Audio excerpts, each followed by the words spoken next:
কোরআনের কথা যারা বলবে, যারা শুনবে, যদি আপনি ওযু সহকারে শোনেন, স্বাভাবিক সময়ের ভিতরে আল্লাহ তাআলা 10টা থেকে 100টা পর্যন্ত সওয়াব দান করবে, বলেন সুবহানাল্লাহ।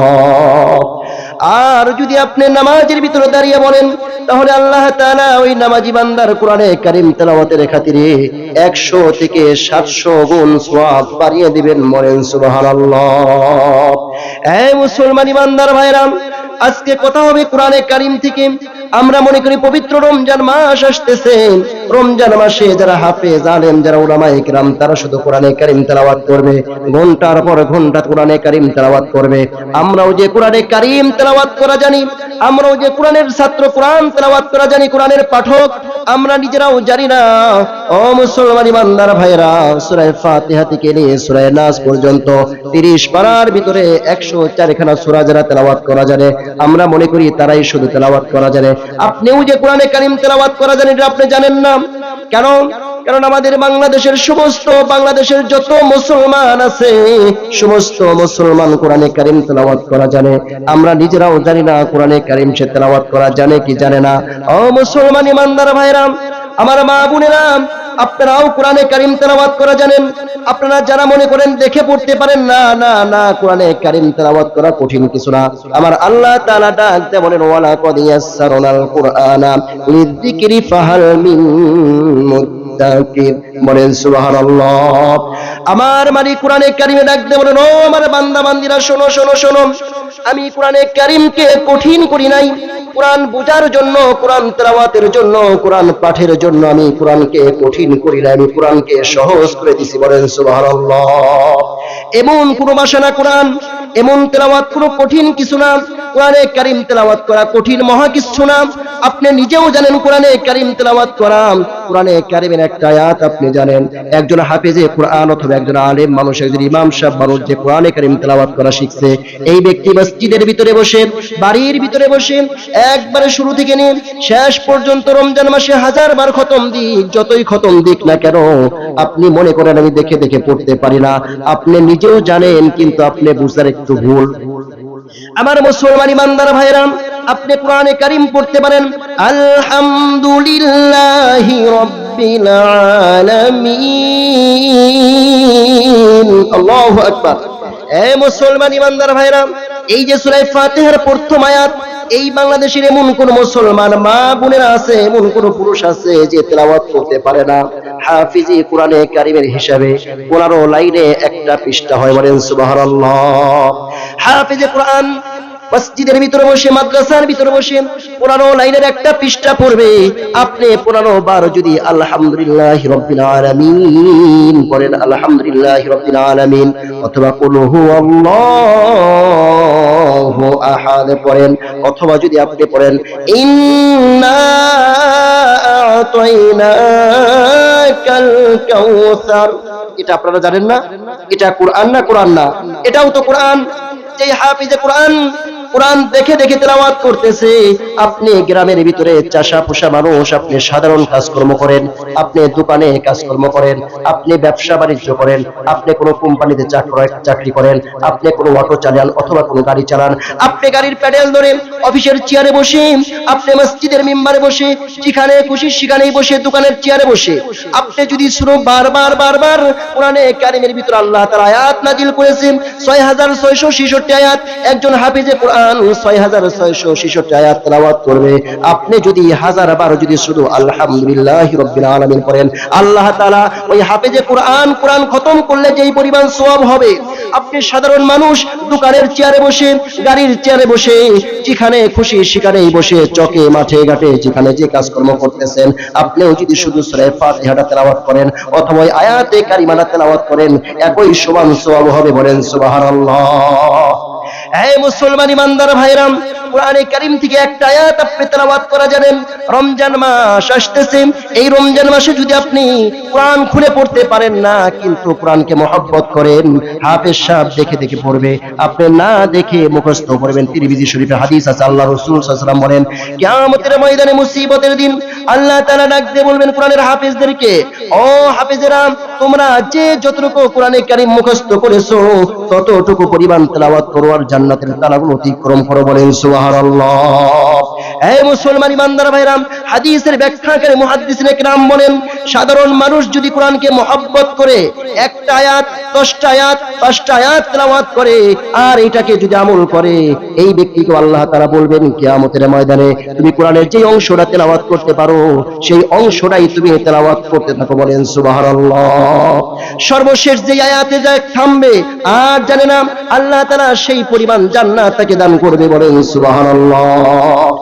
এখন যারা দেখে পড়তে পারেন তারা দেখে পড়বেন, যারা দেখে পড়তে পারেন না কিন্তু সূরা কাউসারটা পারেন, সূরা নাসটা তেলাওয়াত করতে পারেন, তাও পারেন না সূরা ফাতিহার প্রথম আয়াতটা তেলাওয়াত করতে পারেন, পুরা রমজান মাস ভরে যদি আপনি 1000 বার যদি শুধু আলহামদুলিল্লাহি রাব্বিল আলামিন মালিক ইয়াউমিদ্দিন আর রহমানির রহিম যেই আয়াতটা আপনার মুখস্থ হয়েছে এই আয়াতটা যদি আপনি তেলাওয়াত করেন পুরো কোরআনের সওয়াব হবে। বলেন সুবহানাল্লাহ। রাজি আছি তো ইনশাআল্লাহ? আমার মা বোনেরা, বাসা বাড়িতে কাজকর্ম করেন, বাড়িতে কাজকর্ম করেন, রান্না বান্না করতেছেন, গল্প গুজব গুলো না করে আপনি মনে মনে সূরা ফাতিহা পড়তে থাকেন, মনে মনে জিকির করতে থাকেন, মনে মনে আলহামদুলিল্লাহি রাব্বিল আলামিন আর রহমানির রহিম তেলাওয়াত করতে থাকেন। রমজান মাসে বাজে কথা না বলে যদি আপনি কোরআনের একটা আয়াতকে যদি 100 বার পড়েন, 100 আয়াত কোরআনে কারীম অন্য খান্তে তেলাওয়াত করলে যেই সওয়াব হবে এই আয়াতে কারিমা তেলাওয়াত করলেও একই সওয়াব হবে। বলেন সুবহানাল্লাহ। ইয়া আমার মুসলমান ইমানদার ভাইরা, আল্লাহর হাবিব মুহাম্মদ রাসূলুল্লাহ সাল্লাল্লাহু আলাইহি ওয়াসাল্লাম বলেন, কোরআনে কারীমের একটা হরফ আলিফ এক হরফ, লাম একটি হরফ, মিম একটি হরফ, আলিফ লাম মিম একসাথে হরফ না, আলিফ একটা হরফ তেলাওয়াত করলে রমজান মাসে যদি আপনি তেলাওয়াত করেন অন্য মাসে যে সওয়াব হবে তার থেকে 70 গুণ সওয়াব বেশি হবে। বলেন সুবহানাল্লাহ। রমজান মাসটা মুসলমান ইমানদারের জন্য, রমজান মাসটা আখির উম্মতের জন্য একটা উপহার স্বরূপ। রমজান মাস পাওয়ার পরে আমাদের একটাই কর্ম, একটাই কাজ, সেটা হলো শুধু জান্নাত কামাই করা, আমলনামার ভিতরে আমাদের আমলকে বাড়ায় নেওয়া। শাহরু রমাদান আল্লাযী উনজিলা ফীহিল কুরআন হুদাল লিন-নাসি ওয়া বাইয়িনাতিন মিনাল হুদা ওয়াল ফুরকান। আল্লাহু আকবার। এই রমজান মাসটা এত দামি শুধুমাত্র কোরআনের সাথে মেলার জন্য। কোরআনের সাথে যদি আপনি মেলেন আপনিও দামি হয়ে যাবেন, কোরআনের সাথে যদি আপনার জীবনটা মিলে যায় আপনিও দামি হয়ে যাবেন। এই কোরআন শুনেছে সাহাবায়ে কিরাম, কোরআন শুনেছে ফেরেশতারা, কোরআন শুনেছে সমস্ত নবী রাসূলেরা, কিয়ামতের ময়দানে সমস্ত নবীরাই আবার কোরআন শুনবে, আল্লাহ স্বয়ং নিজে তেলাওয়াত করবে। বলেন সুবহানাল্লাহ। এই রমজান মাসে কোরআনের মাস, এই রমজান মাসের প্রধান আমল থাকবে কোরআনে কারীম তেলাওয়াত করা। এখন আপনাদেরকে শিখিয়ে দিলাম কোরআন কেমনে তেলাওয়াত করবেন। কোরআন সবসময় যদি আমি মাঠে কাজ করি, মাঠের ভিতরে যেই কাজটা করেন সমস্যা নাই, কিন্তু কোরআনের যে আয়াতটা মুখস্থ আছে সেই আয়াতটা তেলাওয়াত করেন। কোরআন কি পড়তে নিষেধ আছে? নিষেধ নাই। ওযু ছুটে গেছে মুখস্থ পড়তে থাকেন, ওযু আসের সামনে পড়তে থাকেন। যদি কোরআনটাকে বেশি ভালোবাসেন, মহব্বত করেন, সূরা ফাতিহা তেলাওয়াত করবেন, কিন্তু রমজান মাসে রোজা রেখে কোরআনটাকে খুলে ধরবেন। এভাবে ধরার পরে সূরা ফাতিহাটা বের করবেন কোরআনের প্রথম পৃষ্ঠায়, বের করার পরে যদি আপনি তেলাওয়াত করতে থাকেন আল্লাহ তাআলা কোরআনকে দেখে পড়ার সওয়াব দান করবে। বলেন সুবহানাল্লাহ। এই মুসলমান ইমানদার ভাইরা, আল্লাহর হাবিব মুহাম্মদ রাসূলুল্লাহ সাল্লাল্লাহু আলাইহি ওয়াসাল্লাম বলেন হাদিসে কুদসির ভিতরে, রমজান মাস পাওয়ার পরে যদি কোনো ব্যক্তি গুনাহগুলো মাফ করতে পারলো না আল্লাহ তাআলা তার উপর লানত নাজিল করবে। আমার মুসলমান ভাইরা গো, কোরআনে কারীম যদি বেশি বেশি তেলাওয়াত করে আর কোরআনের খাতিরে যদি আল্লাহ তাআলা দয়া করে মাফ করেও দিতে পারে। বলেন সুবহানাল্লাহ। এই মুসলমান ইমানদার ভাইরা, কোরআনে কারীম তেলাওয়াত করার জন্য এত সুরেলা কণ্ঠ দরকার নাই। আপনি যা তেলাওয়াত করতে পারেন, আমার মা বোনেরা যেভাবে তেলাওয়াত করতে পারেন, শুধু দেখবেন শব্দটা শুদ্ধ হচ্ছে কিনা, সঠিক হচ্ছে কিনা। শব্দটা যদি ঠিক থাকে আলহামদুলিল্লাহ ভালো, যদি ঠিক না থাকে যারা তেলাওয়াত করে জানে তাদের কাছ থেকে একটু শিক্ষা নেবেন। আমার মুসলমান ইমানদার ভাইরা, পয়গম্বর মূসা আলাইহিস সালাতু ওয়াস সালামের জমানায় একজন ব্যক্তি 80 বছর বয়স, বলেন একজন ব্যক্তির 80 বছর বয়স, জীবনে ইবাদত বন্দেগী করে নাই, কোনো ভালো আমল করতে পারে নাই, হঠাৎ 80 বছর বয়সে মনে হয়ে গেছে আমি তো সারা জীবন অন্যায় করলাম, ভালো কাজ তো আমি করতে পারলাম না, আমার মালিকের সামনে যখন আমাকে হাজির হতে হবে আমি মাওলার দরবারে আমি কি জবাব দেব, এই ভয় ঢুকে গেছে।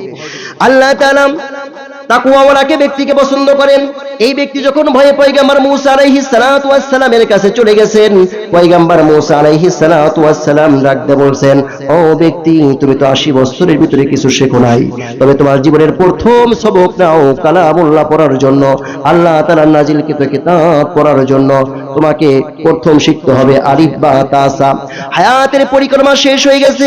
হে মুসলমান ইমানদার ভাইরা, আমার মা বোনেরা, আমার বৃদ্ধ বাবাজিরা, একটা কথা খেয়াল রাখতে হবে, সারা দুনিয়ার মানুষের থেকে যদি আমরা মুখ ফিরিয়ে নেই, মরণ কিন্তু আসবেই আসবে, যেখানেই থাকেন না কেন মৃত্যুর সাথে দেখা করতেই হবে। হবে কি হবে না?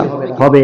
এই যে ঘরবাড়ি দুনিয়ার সমস্ত টাকা পয়সা সব রয়ে যাবে, শুধুমাত্র যা জীবদ্দশায় আমল করে যাবেন, জীবদ্দশায় যতটুকু ভালো কাজ করতে পারবেন এটাই আপনার কাজে লাগবে, এটা ছাড়া কোনো কাজে লাগবে না। মরণ তো আসবেই আসবে। হায়াতের পরিক্রমা শেষ হয়ে গেছে, প্রথম সবক নিছে আলিফ বা তা সা, আলিফ বা তা সা। এমন সময় হায়াতের পরিক্রমাটা শেষ হয়ে গেছে, হায়াতটা শেষ হয়ে গেছে, মালাকুল মউত জানটা কবজ করে নিয়ে গেছে, অন্ধকার কবরে কাফন দাফন হয়ে গেছে। এমন সময় ফেরেশতারা মুনকার নাকির প্রশ্ন করতে আসবে, মান রব্বুকা ওয়া মান দীনুকা ওয়া মান নাবিয়ুকা, প্রশ্ন করবে। প্রশ্ন করার পরে এই ব্যক্তিকে প্রশ্ন করতেছে ফেরেশতারা, বিস্তারিত বলার সময় পাইলাম না, সময় খুব সংক্ষিপ্ত, সংক্ষিপ্ত কিছু সার সংক্ষেপ আপনাদের সামনে আলোচনা করবে ইনশাআল্লাহ।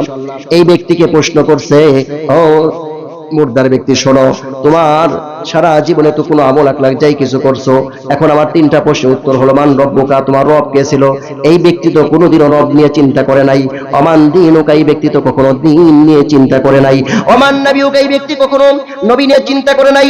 এই ব্যক্তিকে ফেরেশতারা যত প্রশ্নই করে একটাই শুধু উত্তর দেয়, আলিফ বা তা সা, আলিফ বা তা সা, একটাই শুধু উত্তর দেয়, আলিফ বা তা সা। ফেরেশতা ডাকতে বলে, মালিক, তুমি আমাকে কোন কবরে পাঠাইছো? যেই কবরের মুর্দা ব্যক্তি, যেই কবরের বান্দা শুধুমাত্র বলে আলিফ বা তা সা, আলিফ বা তা সা। আমার মালিক ডাকতে বলে, ফেরেশতারা, আমার ওই বান্দাকে ডিস্টার্ব করো না, 80 বছর বয়সে আমার ভয়টা ভিতরে ঢুকে গেছে, আমার ভয়ে, আমার কবরে আযাবের ভয়ে, আমি আল্লাহ তাআলার আযাবের ভয়ে, আমি আল্লাহ তাআলা মহান বড় তার ভয়ে এই ব্যক্তিটা পয়গম্বর মূসা আলাইহিস সালাতু ওয়াস সালামের কাছে কেবল আমার কালাম শিখতে গেছে। এমন সময় আমি তার হায়াতটাকে শেষ করে দিয়েছি। সারা জীবনের চালানটা হলো শুধু আলিফ বা তা সা। বলেন সুবহানাল্লাহ। আল্লাহ তাআলা মাফ করলে আপনাকে কোরআনের একটা আয়াতের জন্য মাফ করতে পারেন। আল্লাহ তাআলা মাফ করলে এই যে আজকের মাহফিল, আজকে আল্লাহ তাআলা কত সুন্দর ভাগ্য তাকে দান করছেন, যেই ব্যক্তিটা তার চেষ্টায়, তার খরচে, তার অর্থায়নে কোরআনে কারীম তেলাওয়াত করা হচ্ছে, কোরআনের ব্যাখ্যা করা হচ্ছে, কোরআনের কথাগুলো হচ্ছে, যত মানুষ যত যা কিছু করবে, যে ব্যক্তি ব্যবস্থা করলো, আঞ্জাম করলো, সমস্ত সওয়াবের ভাগী আল্লাহ তাআলা তাকে দান করবে। বলেন সুবহানাল্লাহ। আমাদের সওয়াব কম হবে না। মালিক যখন সওয়াব দান করেন, আল্লাহ তাআলা যে কোনো ব্যক্তি সাহায্যকারী থাকে তাকেও সম পরিমাণ সওয়াব দান করে। বলেন সুবহানাল্লাহ। সামনে রমজান মাস আসতেছে, এই রমজান মাসে যদি আমরা প্রস্তুতি নেই, রমজান মাসে যদি কোরআনে কারীম তেলাওয়াত করার প্রস্তুতি নেই, যে যেখানেই পারেন রমজান মাসে কোরআনে কারীম তেলাওয়াত করব, সারা বছর কোরআনে কারীম তেলাওয়াত করব। আজকে একটা ছোট্ট একটা আমল দিয়ে যাই, আপনাদেরকে শিখবেন তো ইনশাআল্লাহ। ছোট্ট একটা আমল দিয়ে যাই।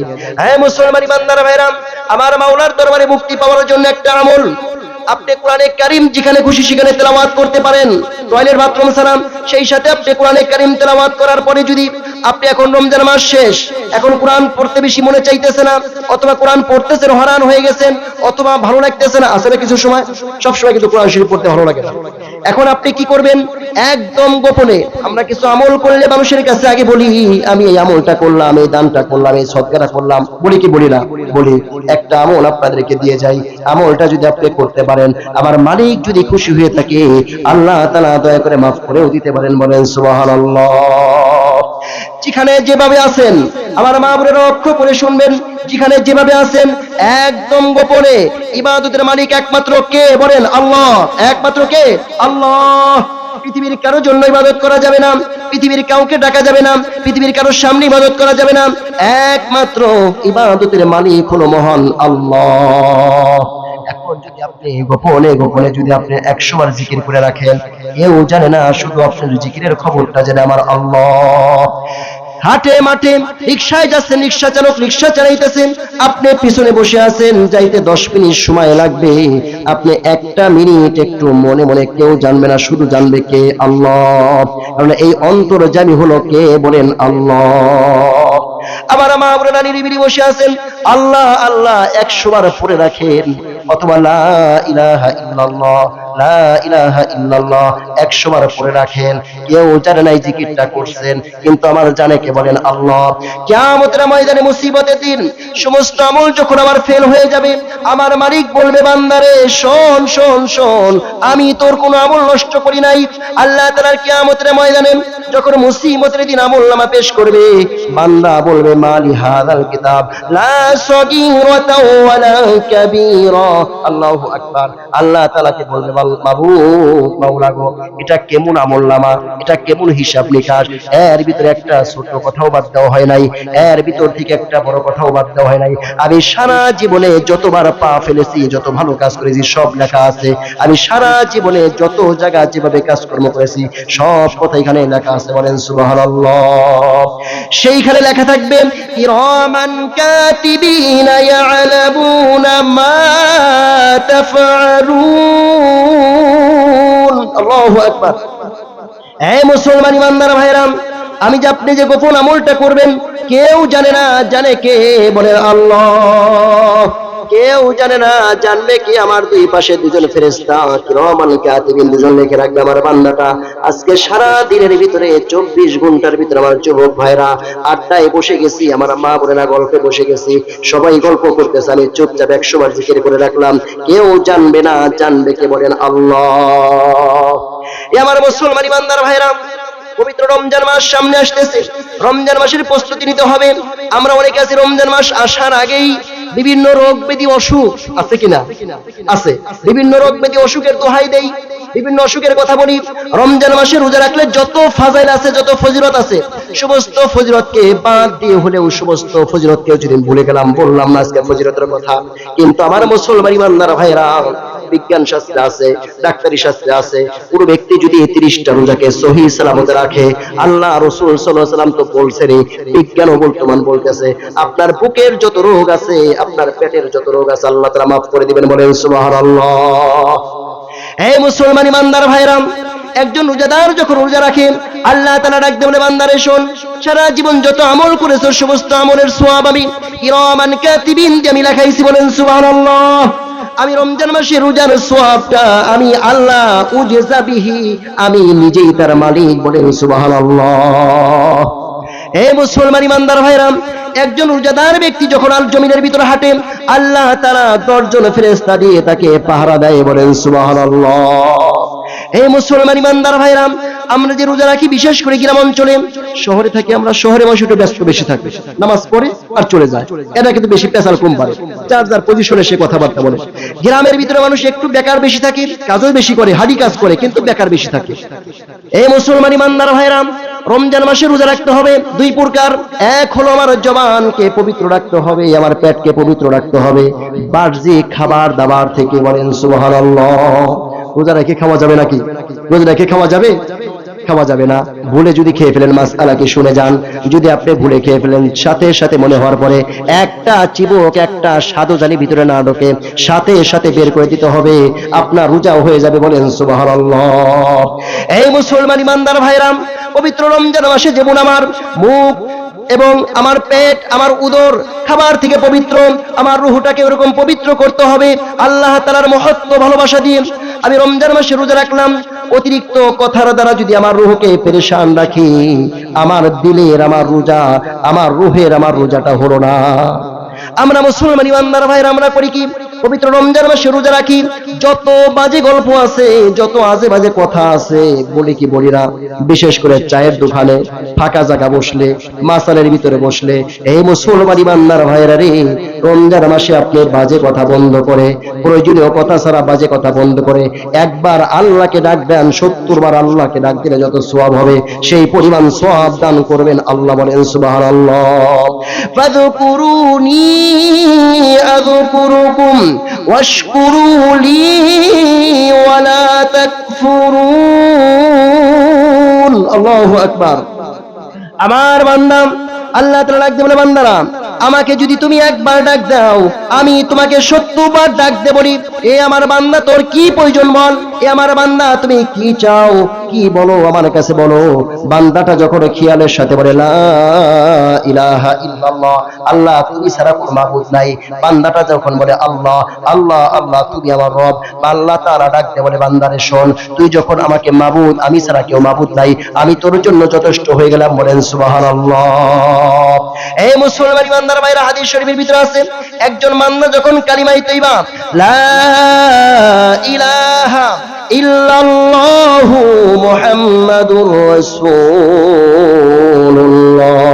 সাল্লাল্লাহু আলাইহি ওয়াসাল্লাম এটা বলে যখন ডাক দেয়, জান্নাতের ভিতরে একটা গাছ এমন ভাবে নড়াচড়া করতে থাকে, আরশের মুআল্লার ভিতরে যা সেই গাছের বাড়ি লাগে, বাড়ি লাগার পর আল্লাহ তাআলা ডাক দিয়ে বলে, এই গাছ তোর কি হয়েছে, তুমি এমন ভাবে নড়াচড়া করো। আমি মালিক অমুক জায়গার অমুক গ্রামের অমুক ব্যক্তি একবার কালিমা পড়ছে, তুমি গুনাহ মাফ করো নাই, তুমি তাড়াতাড়ি তার গুনাহ মাফ করে দাও, তারপর আমি স্থির হয়ে যাব। বলে সুবহানাল্লাহ। হে মুসলমান ইমানদার ভাইরাম, রাস্তায় চলাফেরার আমল আছে। আমি যখন সমতল ভূমিতে চলাফেরা করব লা ইলাহা ইল্লাল্লাহ বলবো, লা ইলাহা ইল্লাল্লাহ বলবো। আমি যখন উপরে উঠবো আল্লাহু আকবার আল্লাহু আকবার। ছোট্ট আমল আমরাও জানি, অথচ আমরা খেয়াল করি না। হে মুসলমান ইমানদার ভাইরাম, যখন আমরা নিচে নামবো সুবহানাল্লাহ সুবহানাল্লাহ বলবো, বলবো কি ইনশাআল্লাহ বলবো।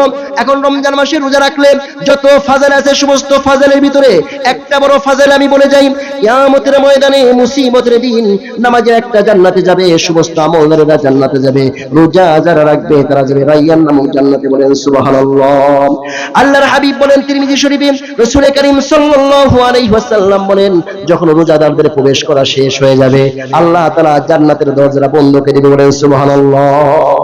এই মুসলমান ইমানদার ভাইরা, একজন রোজাদার ব্যক্তি যখন সারাদিন রোজা রাখে, রোজা রাখার পরে ওই ব্যক্তির মুখের যে একটা ঘ্রাণ আসে, এই ঘ্রাণটা আমার মালিকের দরবারে এমন ভাবে ঘ্রাণটা লাগে, মিশকে আম্বারের মতো ঘ্রাণ লাগে। বলেন সুবহানাল্লাহ। আমার মুসলমান ইমানদার ভাইরা, আমরা সামান্য ক্ষুধার কারণে ক্ষুধার অজুহাত দেখাই। ফাতেমা রাদিয়াল্লাহু তাআলা আনহা, আল্লাহর হাবিব মুহাম্মদ রাসূলুল্লাহ সাল্লাল্লাহু আলাইহি ওয়াসাল্লামের ছোট মেয়ে, নাম তো শুনছেন সবাই, চেনেন তো। সামান্য ক্ষুধার কারণে আমরা রোজা ভেঙে ফেলি। এই মুসলমান ইমানদার ভাইরা, একটা ফরজ রোজা যদি কোনো ব্যক্তি ভাঙে, যুবক মানুষ বয়স্ক ব্যক্তি তার বয়স হয়েছে, রোজা রাখতে সে সক্ষম, অথচ বিভিন্ন অজুহাতের কারণে রোজা ভেঙে ফেলে। রোজা যদি ভেঙে ফেলে একটানা 60টা রোজা রাখলে তার কাফারা হবে, তারপরে সেই পরিমাণ সওয়াব হবে না। হে মুসলমান ইমানদার ভাইরাম, ফাতেমা রাদিয়াল্লাহু তাআলা আনহা একবার ইমাম হাসান ইমাম হুসাইন রাদিয়াল্লাহু তাআলা আনহুমা আহলে বাইতের দুজন সদস্য হঠাৎ একদিন কঠিন রোগে আক্রান্ত, অসুস্থ হয়ে গেছে। অসুস্থ হওয়ার পরে অসুস্থ রোগ ছাড়ে না। আল্লাহ রাসূল সাল্লাল্লাহু আলাইহি ওয়াসাল্লামকে যা বললেন, আল্লাহ রাসূল বললেন তুমি একটু মান্নত করো। হে মুসলমান ইমানদার ভাইরাম, আমরা মান্নতের মাসআলা জেনে নেই। আমরা অনেক সময় বিভিন্ন কাজে মান্নত করি, কিন্তু মান্নতগুলো ভুল কাজ করি। মান্নত করতে হবে হালাল বিষয়, মান্নত করতে হবে আমি যেটা পারবো, আমার সামর্থ্যে যা আছে সেটা দেব। মান্নত করতে হবে আমাকে যা ইসলামের ভিতর আছে সেরকম কিছু বিষয় মান্নত করতে হবে। আমরা অনেক সময় আছে সামর্থ্যে নাই, বলে ফেলে 1 লাখ টাকা দিয়ে দিই, অথচ সামর্থ্যে নাই। মান্নত করাটা হলো মুস্তাহাব। মান্নত যদি আপনি করেন আর কাজটা যদি সফল হয়ে যায়, এটাকে পূর্ণ করা হলো ওয়াজিব। বলেন সুবহানাল্লাহ সুবহানাল্লাহ। এই মুসলমান ইমানদার ভাইরা, খেয়াল করতে হবে, আপনি একটা জমিন বুনছেন, আপনি 100 টাকা মান্নত করেন, 10টা টাকা ফকিরকে দিবেন মান্নত করেন, 2 রাকাত নামাজ পড়বেন মান্নত করেন, একটা নফল রোজা রাখবেন মান্নত করে ফেলেন। আমরা জানি না ছোট্ট ছোট্ট আমল জান্নাতে যাওয়ার কারণ, অথচ আমরা খেয়াল করি না।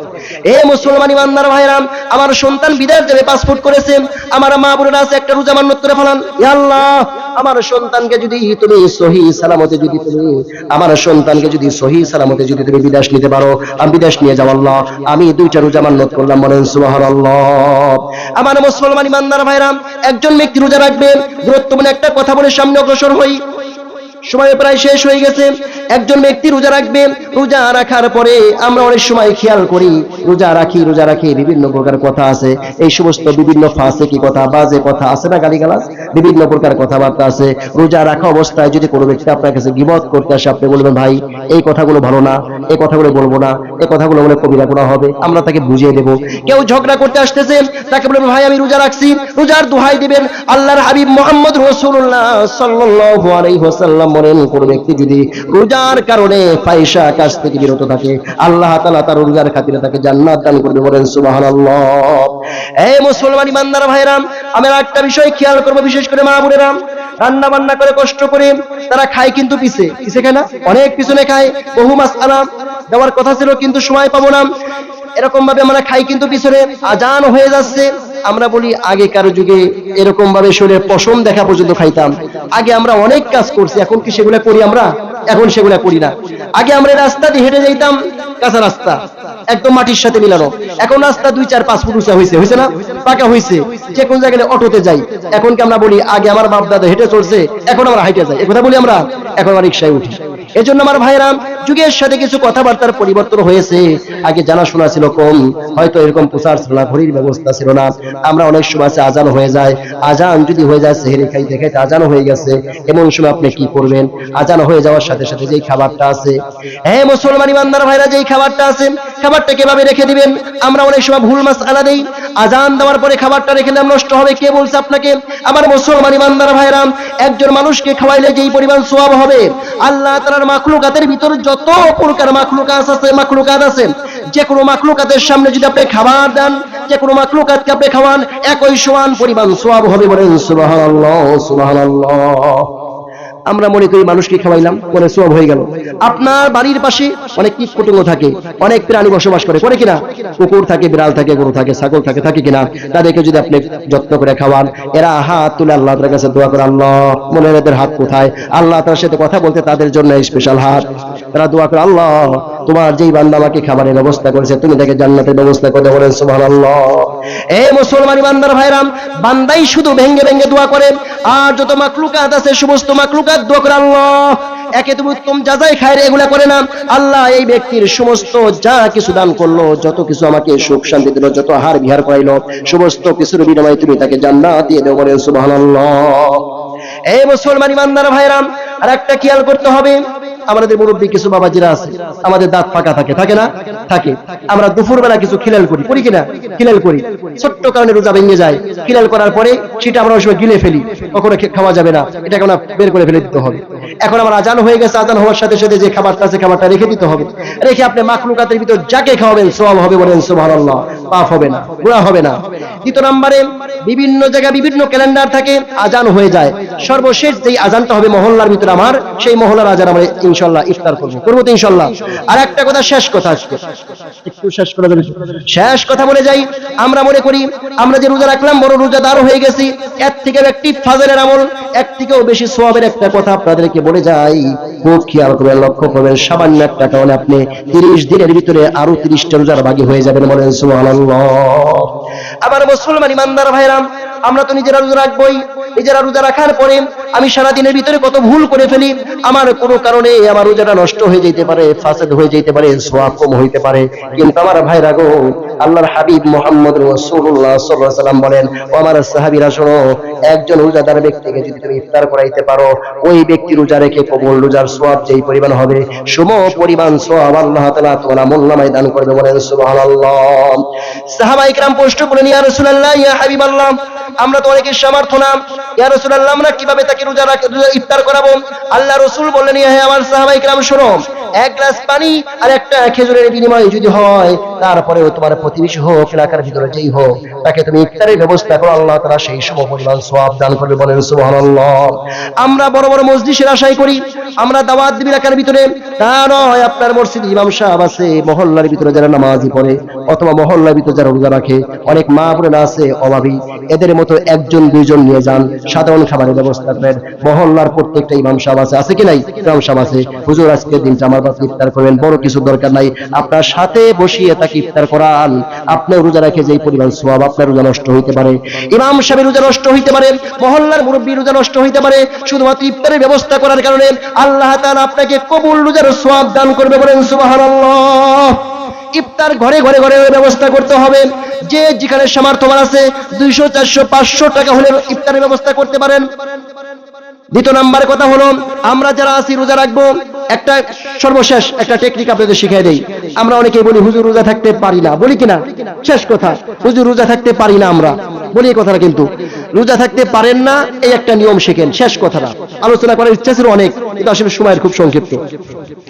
আপনি আজকের সেহরি খান, সেহরি খাওয়ার পরে আপনি 10টা পর্যন্ত তো থাকতে পারেন। আজকে 10টা পর্যন্ত থাকেন রোজা। 10টার সময় আপনার পেটের জ্বালা পড়া শুরু হয়ে গেছে, আপনি ভাত খান। আগামীকাল যায় আবার 11টা পর্যন্ত অপেক্ষা করেন, 1 ঘন্টা বাড়িয়ে দেন। তারপরে দিন আপনি আবার 12টা পর্যন্ত অপেক্ষা করেন, 12টা পর্যন্ত রোজা রাখলেন।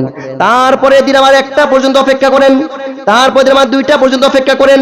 আল্লাহ তাআলা রহমতে 7 দিন 8 দিনের ভিতরে আপনি একটা রোজার বাকি হয়ে যাবেন। বলেন সুবহানাল্লাহ। আপনি সারাদিন রোজা রাখতে পারেন না, প্রথম দিন 10টা পর্যন্ত থাকেন, তারপরে দিন রোজা রেখে আবার 11টা পর্যন্ত থাকেন। এভাবে 1 ঘন্টা করে বাড়াইতে বাড়াইতে 7 থেকে 8 দিনের ভিতরে আপনি একটা রোজার বাকি হয়ে যাবেন। বলেন সুবহানাল্লাহ।